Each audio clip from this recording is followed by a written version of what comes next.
Welcome everybody to How Fast Will It Go, and today we're dealing with the 2015 Lexus RCF. Now this has 1,283 horsepower, 789 pounds-feet of torque from a 5.4 litre twin turbocharged V10 engine.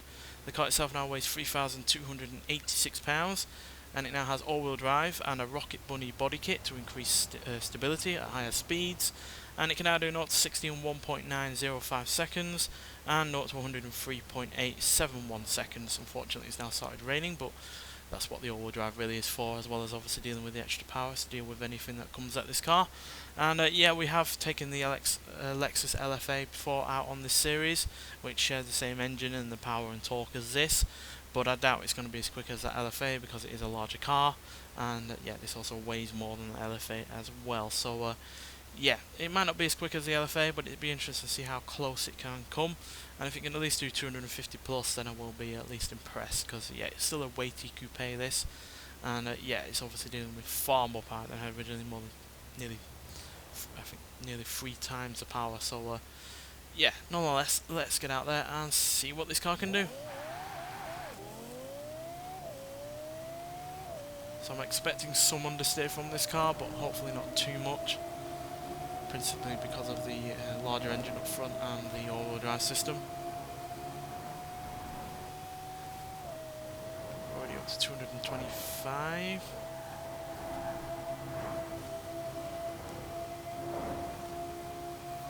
That's 245. Oh dear. Sideswiped that Jetta there, and then we ended up going into the back of the Lotus.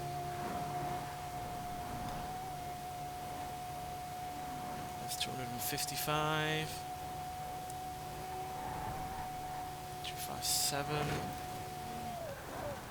257 before coming to this corner, so that's pretty good. Though again, it's still far off that LFA, it's a good 10 mile an hour or so, I think.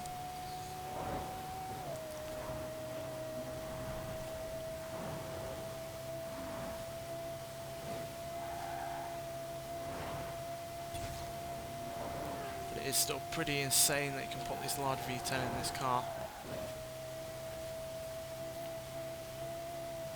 Especially since you can upgrade it as much as this. And make it sound as glorious as this as well.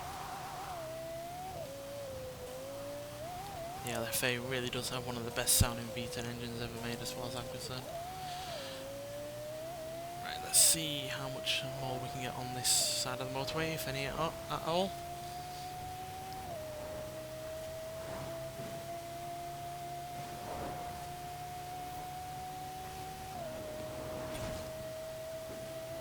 It's still impressive that it's able to do these kind of speeds, given it's still a large coupe. It does weigh a fair bit,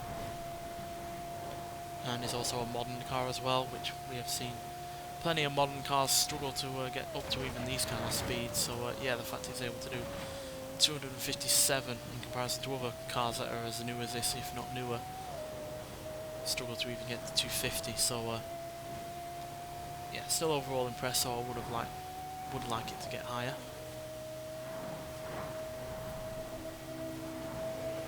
Because I actually do rather like this car. I know a lot of people don't, especially because of the looks and the fact that it's nowhere near as good in terms of its, you know, dynamic abilities over a BMW M4 in particular from about the same time. But I overall really rather like it. And yeah, there we go. 257 is our final top speed. So yeah, like I said, not as quick as the LFA, which I guess is no real surprise. That is a supercar after all, even if it is front engine like this vehicle. But yeah, that is still a decent amount of speed there, and it's managed to match the likes of a Shelby Cobra Daytona Coupe. We're actually only the second vehicle to hit 257.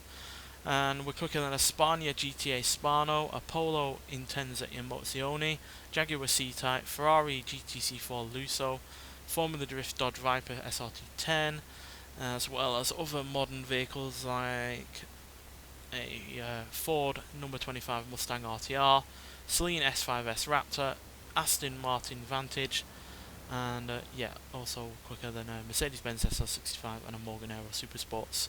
But unfortunately, like I said, we're slower than the LFA, which managed a speed of 267 miles an hour. So yeah, we're a good 10 mile an hour behind that, as well as slightly slower than a Fiat Dino 2.4 Coupe, Aston Martin DB10 from the same year as this, as well as a Lamborghini Huracan Performante ATS GT and a Mercedes AMG GTR. So yeah, not quite as quick as some of its contemporaries, but also quicker than several of its contemporaries.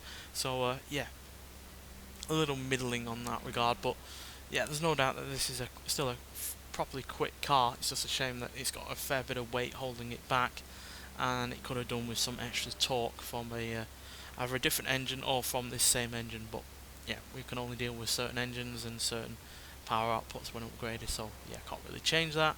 It would be nice to have some remapping aspects to these Forza games, but unfortunately that's not the case, outside of, you know, changing gears and the like. So yeah, but still for 257 is still pretty good, and yeah, I highly recommend getting this car. You can get it in by doing one of the seasonal championships. You just do 3 races in that championship and you'll get this car, and yeah, it is a cracking car. I do really like it, and if I hadn't already reviewed it a while back in Forza Motorsport 6, I think it was, then I would have reviewed it already, but again on this game. But still, it is a glorious car, and yeah, I think it's highly underappreciated, to be honest, and yeah, it is nice to see that you can put that LFA engine in this vehicle. Nonetheless, thanks for watching, and I'll see you in the next one. Bye.